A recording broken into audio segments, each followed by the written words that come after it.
누가복음 5장 15절로 26절 말씀에 있습니다.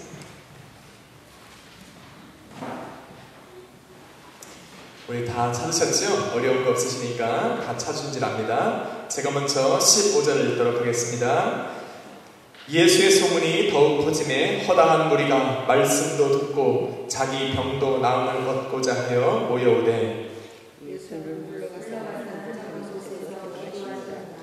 하루는 가르치실 때에 갈릴리 각 촌과 유대와 예루살렘에서 나온 바리새인과 교법사들이 앉았는데 병을 고치는 주의 능력이 예수와 함께하더라. 한 주민도 몇 사람을 제사장이 데리고 와서 예수 앞에 드려 등자하였으나 무리 때문에 메고 들어갈 길을 얻지 못한지라 지붕에 올라가 기와를 벗기고 병자를 침상체 무리 가운데로 예수 앞에 달아내리니 예수께서 저희 믿음을 보시고 이르시되 이 사람아 내 죄사함을 하느니라 하시니 서기관과 바리새인들이 의논하여 가로되 이 참남한 말을 하는 자가 누구뇨?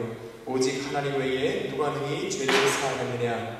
예수께서 그 의논을 하시고 대답하여 가라사대 너희 마음에 무슨 의논을 하느냐? 내 죄사함을 받았느니라 하는 말과 일어나 걸어가라 하는 말이 어느 것이 쉽겠느냐?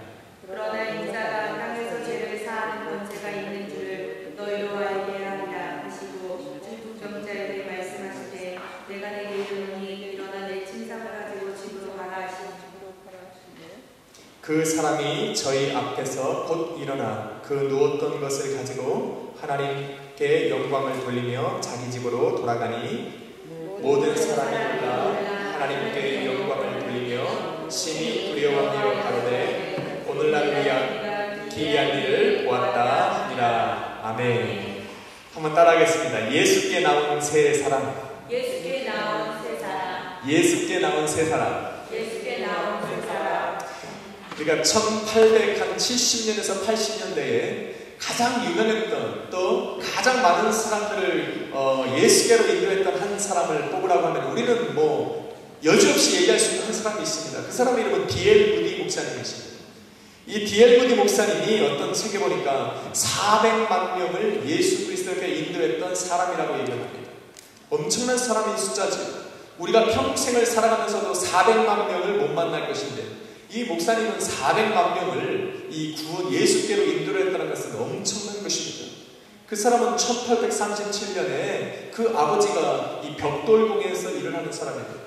그런데 이 사람은 어떤 사람이냐면은 그 벽돌공 아버지가 이 재산이 충분하지가 못해요. 부유한 집안이 아니죠. 그래서 초등학교를 중퇴했어요. 초등학교를 중퇴하고 나서 학업도 없는 데다가 자기 아버지의 그거를 이어받지도 못하는 상황에서 19살 때는 자기가 스스로 구두수성공이 되어집니다. 그래서 많은 사람들을 만나고 하면서 어느 날 어느 집회에 갔는데 이 하나님께서 그에게 성령 충만함을 입히기 시작했습니다. 그때부터 시작해서 이 사람이 복음을 증거하는 사람으로 변했는데 그때부터 시작되어진 그의 사역은 엄청난 놀라운 이 역사들이 가는 곳마다 일어나게 됐습니다.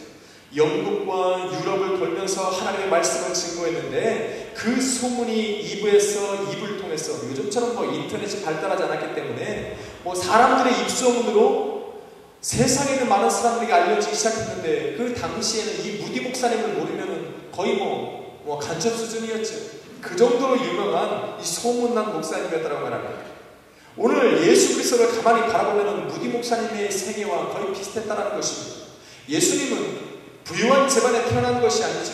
목수의 아들로 태어났어요. 그래서 갈릴리 나사렛이라는 조그만 동네에서 태어나서 학업을 배웠는지 안 배웠는지 성경은 그에 대해서 언급하고 있지 않아요.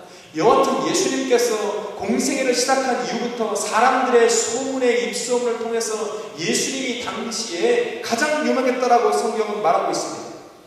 누가복음에 가만히 바라보니까 뭐라고 말합니까? 누가복음 4장 22절에 보니까 이 4장 30절에 보니까 예수의 소문이 그 근처 사방에 퍼지니라 라고 얘기할 정도로 또 뭡니까? 5장 15절에 보니까 그 소문이 많은 사람에게 퍼져서 많은 병자들과 또 그 말씀을 듣기 위해서 예수 그리스도 앞에 나왔다라고 얘기를 하고 있는 것입니다.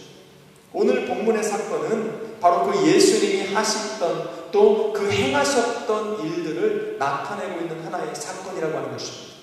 그런데 오늘 본문을 가만히 바라보면 17절 말씀에 어떻게 시작하냐면 one day라고 합니다. 이것은 뭐냐면 하루는 이렇게 말합니다. 예수님께서 수도 없이 많은 병자들을 일으키고 기사와 이적을 일으켰던 날들이 하루하루 진행되어지는데 오늘 성경 말씀은 무엇을 시작하냐면 이 사건은 하루는 이라고 얘기합니다. 이것은 뭐냐면 그 예수님이 살아갔던 많은 날들 중에 기적과 이적과 표적을 나타냈던 그 많은 날들 중에 특별한 하루를 얘기하고 있다는 것입니다. 이거 하루는 특별하다는 거예요. 기억에 남을 만한 하루가 오늘 일어났다는 것입니다. 우리가 무슨 일 속에서 우리의 평상시 반복되는 삶 속에서 뭔가 특별한 일을 하면 우리는 다른 사람에게 이렇게 합니다. 야, 하루는 나한테 이런 일들이 일어났다고 얘기를 합니다.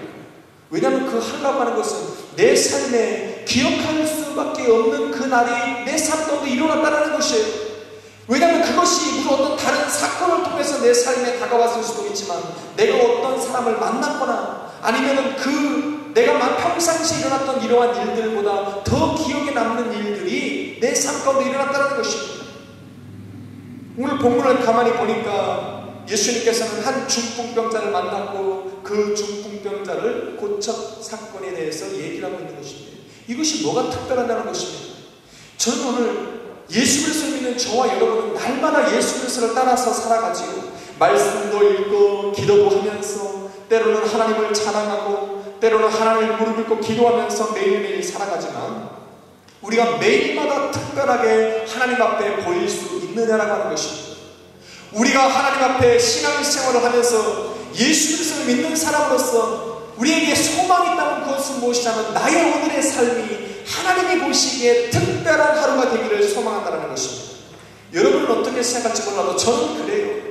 저는 아침에 눈을 뜨면 오늘 하루가 또 하나님 앞에 내가 특별한 삶이 되었으면 좋겠다라고 소망을 하며 살아갑니다.